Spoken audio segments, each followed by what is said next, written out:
pouvoir dormir hier. Mais quand il s'agit de venir à l'église, Satan là, il va te combattre. Vraiment que le Seigneur te bénisse. Nous sommes en train de parler de l'adoption. Et l'adoption, ils sont te dire que l'adoption là, ce sont ceux qui sont nés dans ta famille là, qu'on les adopte. Mais quand quelqu'un est adopté, on lui donne une autorité maintenant. Si quand ta fille est adoptée, elle n'a plus besoin de te consulter pour aller prendre ton argent. Parce que toi, quand il te met confiance à ta fille, tu lui donnes une autorité maintenant, tu lui permets d'aller toi, ton argent. Voilà l'adoption. Je n'ai pas porté la tête pour que tu puisses comprendre que le Seigneur nous bénisse. Donc il y a des étapes. Dieu ne peut pas adopter tout le monde. Tout le monde ne peut pas t'adopter. On adopte celui en qui on a confiance. Mais, amen. Que le Seigneur nous bénisse. Et comme on dit que dans l'Ancien Testament, il y a ce qu'on appelle l'adoption, la cérémonie d'adoption. Mais pour que quelqu'un soit adopté dans la famille d'abord, pour que Madame dit que Dieu, comme Dieu n'a plus le temps, Dieu, comme Madame dit que Dieu est occupé aux affaires du royaume. Donc Dieu te confie à un tuteur. Mais c'est ton tuteur avec qui tu es à la maison. Maintenant, il voit ton comportement. Le comportement que tu adoptes, le comportement que tu pratiques là, maintenant lui, il fait le retour à ton papa pour dire, ah, ta fille, elle est bien, ton enfant est bien. Mais quand ton papa reçoit des bons enseignements, des bons témoignages, venant de ton tuteur, il dit, ah, c'est que mon enfant commence à comprendre les choses. Maintenant, qu'est-ce que ton papa va faire? Il va commencer à te donner une responsabilité. Oui. Ton papa te donne une responsabilité parce que ton tuteur lui dit à chaque moment que ta fille a sa vie a changé, ta fille a maintenant les calme. Maintenant, puisque ton papa reçoit les témoignages venant de toi, ton papa va te confier une responsabilité. Yes. Et cette responsabilité te donne une autorité dans le royaume. Que le Seigneur nous bénisse. Oui. Donc, je suis là pour dire, je vais lire quelques trucs un peu et puis nous allons toucher. Nous n'avons pas trouvé, nous allons partir. Que le Seigneur nous bénisse. Maintenant, revenons à la vie cachée et voyez ce qui va être exigé pour atteindre ce niveau de l'adoption. Une vie cachée, nous savons cela dans l'Ancien Testament sur la loi de Moïse. Tout lecteur sait qu'il y avait 3 ou bien 2 compartiments à un parvis. Disposition des tabernacles et Dieu de Dieu dans le désert. Le premier c'était le parvis extérieur. Ensuite il y avait le lieu saint. Ensuite il y avait le saint des saints. Oui. C'est cela la maison de Dieu. C'est cela la demeure de Dieu. C'est cela votre demeure. Bon, vous vivez seulement dans une pièce, dans une maison à 3 personnes. Ici, il va vraiment dire que l'homme vit dans une maison à 3 pièces. Monsieur et madame, vous pouvez aller louer une maison de 4 pièces. 4 pièces. 4 pièces. 4 pièces. Vous pouvez louer une maison de 4 pièces, mais monsieur et madame, je suis là pour vous dire que vous allez vivre uniquement dans 3 pièces. Yes, si tu veux louer 2 chambres salon, est-ce que tu peux dormir dans les 2 chambres? Non. Tu vas dormir où ça? Dans une seule chambre. L'homme est une chambre à 3 pièces. Yes. Les 3 pièces sont, il y a le corps, yes. il y a le corps, il y a l'esprit et il y a l'âme. Voilà la maison qui est composée à 3 pièces. Donc si tu veux pas louer 4 pièces, mais toi, madame, tu vas dormir uniquement dans 3 pièces. Tu vas te promener uniquement dans 3 pièces. Les 3 pièces sont la cuisine, le salon et la maison. Voilà les 3 points que tu vas te promener. Tu vas aller à la cuisine, tu vas aller au salon et puis tu vas aller à la chambre. Jésus. Amen. Jésus. Tu vois non? Donc, tu vas aller à la cuisine, tu vas aller à la chambre et au salon seulement. Voilà les 3 pièces.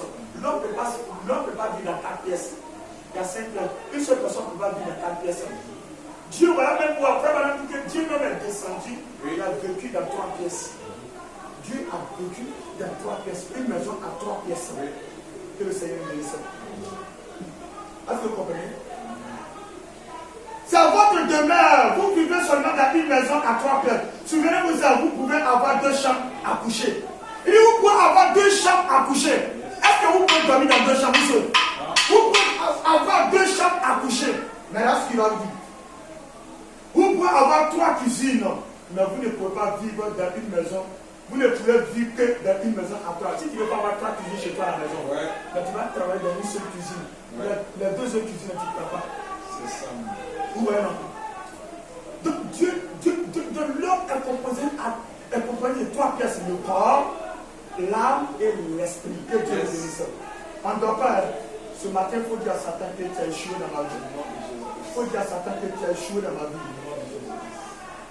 Dieu a vécu dans une maison à 3 pièces. Il dit même Dieu, il a vécu dans une maison à 3 pièces. Lorsque Dieu était sur la terre, il a occupé une maison à 3 pièces. L'âme, corps, esprit. Dieu, il a occupé uniquement une maison à 3 pièces. Âme, corps et esprit. Dans le temps temporel, il était dans le pavis, le lieu serré, le lieu. Bon, il saute. Donc, je suis en train de parler de l'adoption.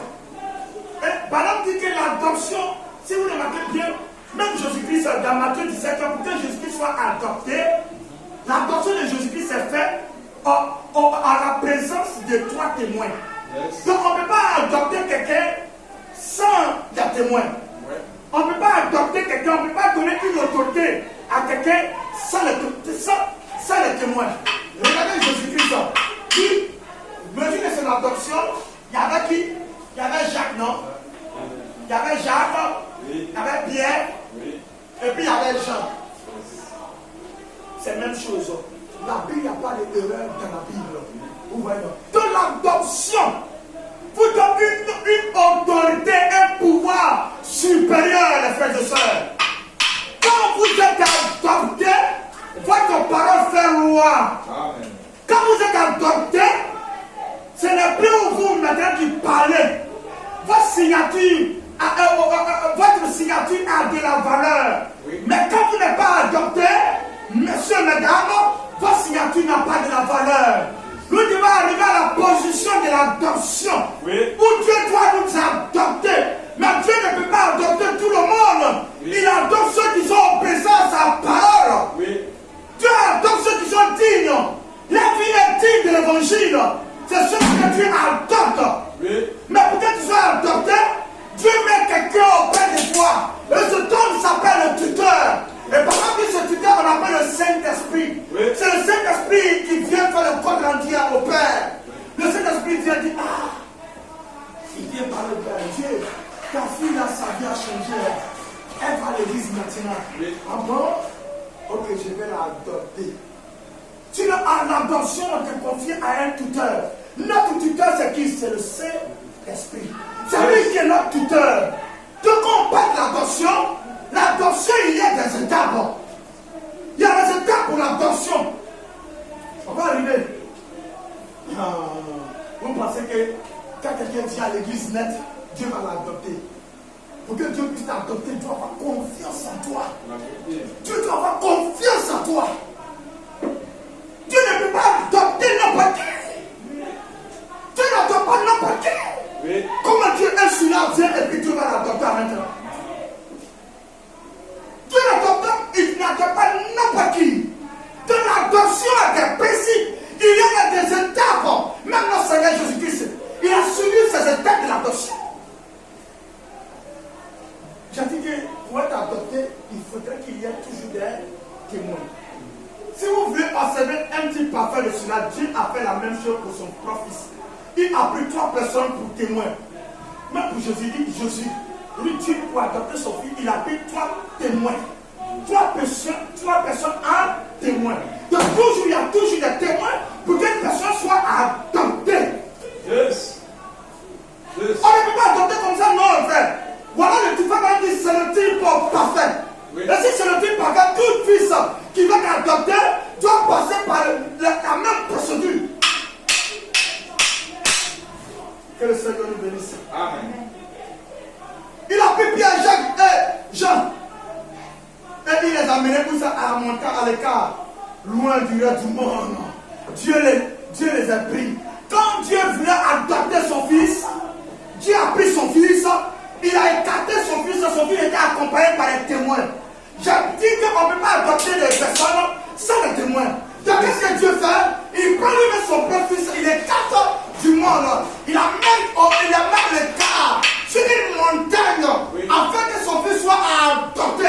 Oui. Alors si Dieu veut vous adopter, oui, il vous écarte des choses du monde. Oui. Il vous amène quelque part. Oui.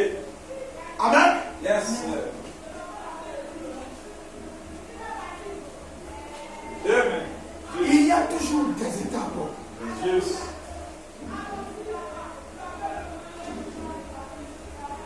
Il a dit que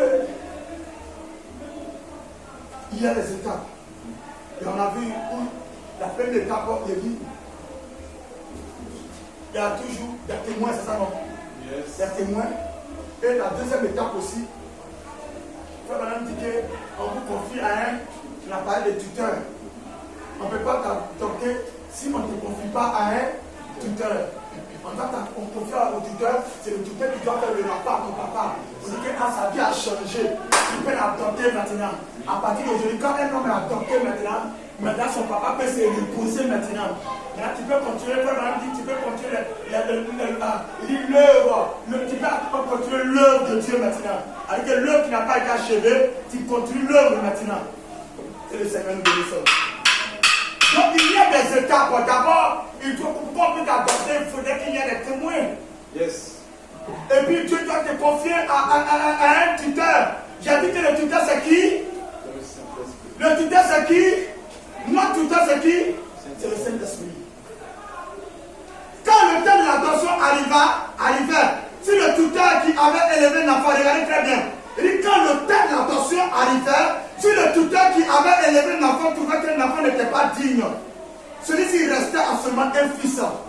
Regarde, quand le temps de l'adoption arrivait, et le père, il constatait que non, et bien le tuteur constatait que non, toi tu n'étais pas encore arrivé, tu n'es pas digne, on ne peut pas t'adopter, mais tu deviens toujours quoi?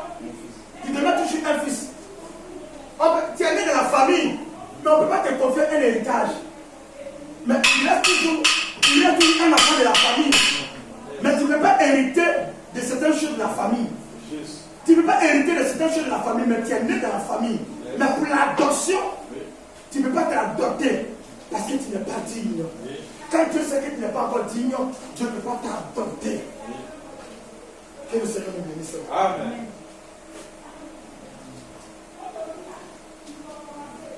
Il a dit qu'il faut pour que la troisième étape, il faut adopter quelqu'un qui est digne.